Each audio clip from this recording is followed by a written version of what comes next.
बाबा साहेब के सम्मान में साथ आए चंद्रशेखर आजाद और मायावती मिश्रा के खिलाफ मिलकर खोला मोर्चा, बन गया नया इतिहास।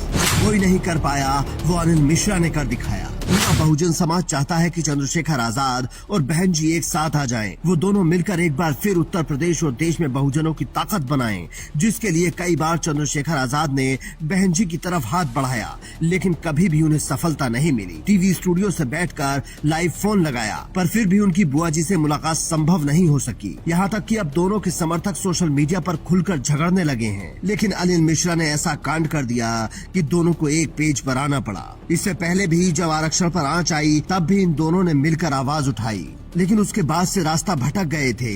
पर अनिल मिश्रा की हठ धर्मी और लगातार बाबा साहेब के अपमान ने उन्हें एक साथ लाने में मदद की। अब अनिल मिश्रा को अदालत ने न्यायिक हिरासत में भेज दिया है, लेकिन चंद्रशेखर आजाद ने भोपाल में मीटिंग करके अपनी पार्टी को आगे की रणनीति बताई है और वो एनएसए के तहत कार्रवाई पर अड़े हैं, जिसके लिए लगातार प्रदर्शन हो रहे हैं, सड़कों पर संघर्ष चल रहा है। लेकिन कमाल की बात यह है कि उनके साथ बसपा भी अनिल मिश्रा के खिलाफ सड़कों पर उतर आई है और जानकार कह रहे हैं कि ये कांड बहन जी और चंद्रशेखर आजाद को करीब लाएगा। हो सकता है 2027 में कुछ और समीकरण तैयार हो जाएं, क्योंकि राजनीति संभावनाओं का खेल है और किसी भी संभावना से इनकार नहीं किया जा सकता। सोशल मीडिया पर तो लोग इसकी काफी चर्चा भी करने लगे हैं। प्रियांशु कुमार नामक यूजर ने लिखा कि ध्यान से देख लो जातिवादियों, हम राजनीतिक रूप से भले ही अलग हों, लेकिन बात जब बाबा साहेब अम्बेडकर के सम्मान की होगी तो हम एक साथ खड़े होकर तुम्हें जवाब देंगे। अनिल मिश्रा को अब कोई नहीं बचा सकता। संविधान की ताकत हम दिखाएंगे और जल्द एनएसए की कार्रवाई भी होगी। सोचिए अगर एनएसए के तहत कार्रवाई हो गई तो क्या होगा, जब SC/ST एक्ट से ही सारे मनुवादी बिलबिला गए हैं और सरकार से नाराज हैं, क्योंकि उनका कहना है कि हमारी बनाई हुई सरकार है, वो हमारे किसी भी काम पर कार्रवाई कैसे कर सकती है। उनके हिसाब से ये जो भी चाहे वो करने देना चाहिए, वरना ये सरकार पलट देंगे। एडवोकेट अनिल मिश्रा जी को ग्वालियर पुलिस ने रात्रि में गिरफ्तार कर लिया।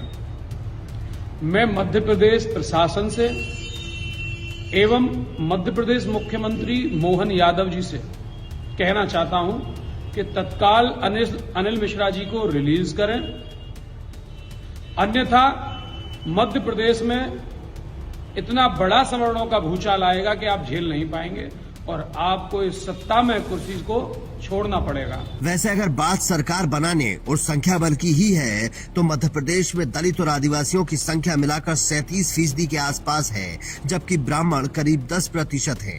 लेकिन अनिल मिश्रा के समर्थक चाहते हैं कि उनके हिसाब से सरकार चले, वरना वो सीएम की कुर्सी पलट देंगे। अदालत से बाहर आकर भी अनिल मिश्रा ने साफ कहा है कि वो नहीं मानेंगे।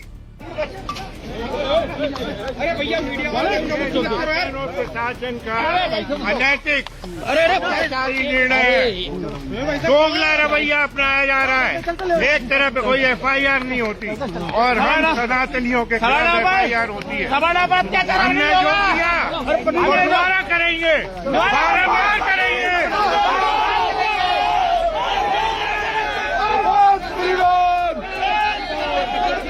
अनिल मिश्रा को अब कानून का सामना करना ही पड़ेगा। वो कब तक अपनी सवर्ण रूपी ताकत के पीछे छिपे रह सकते हैं। कभी न कभी तो कानून के हाथ आपके गले तक पहुंच जाएंगे। लेकिन उनका काम बसपा और आजाद समाज पार्टी को इतना करीब ला सकता है, ये किसी ने नहीं सोचा होगा। वैसे आप भी कमेंट करके बता सकते हैं कि क्या अब वक्त आ गया है कि चंद्रशेखर आजाद और मायावती को एक साथ आ जाना चाहिए, और क्या अगर ये दोनों पार्टी 2027 का यूपी विधानसभा चुनाव एक साथ मिलकर लड़ेंगी तो कोई कमाल कर पाएंगी या नहीं। Bureau report, Indian news.